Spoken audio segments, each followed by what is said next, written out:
Mga bird, ito yung katapat ko. So ang plano ko dito is Blink 182 using Super Mia. Ayan. So gagamitan ko siya ng Super Mia.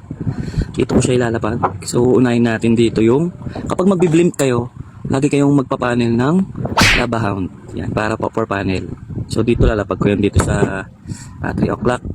So pag nakabasag na ng pag nakapinsala na yung Super Mia natin, magka-queen charge tayo bandang 12 o'clock. Yan. Tapos kapag nakapinsala na yung queen charge natin, queen Mia charge, lalapag na natin yung mga dragon.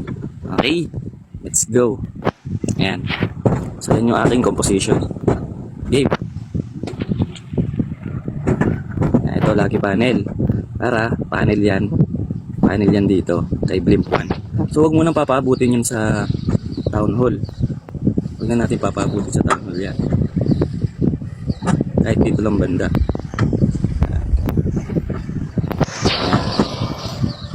Kahit dyan lang banda. Kasi malayo naman ang range ng Super Mia natin. Yan. Malayo naman ang range niya. Ayan, okay. Tira lang ng titira yan mga bird. Ayan. So napatay yung eagle artillery. Napakalaking chance nating manalo dito. Kasi nawala yung eagle. So magka-queen charge ako dito sa 12 o'clock. Ayan, queen charge.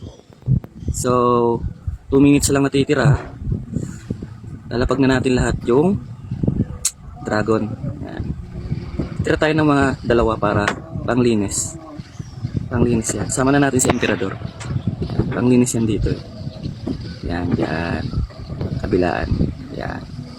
Ito, linis na rin. Kumaya na yan. Okay. So, mag-ability tayo pag pupunta dito sa Archer. Yan. Para, pak! Tinamaan. Marami na pinsala ang Queen Mia Church natin. Para marami siya na pinsala. Okay. So, dito, lagay na natin to. Kasi pinapanel naman na ng dragon. Yan.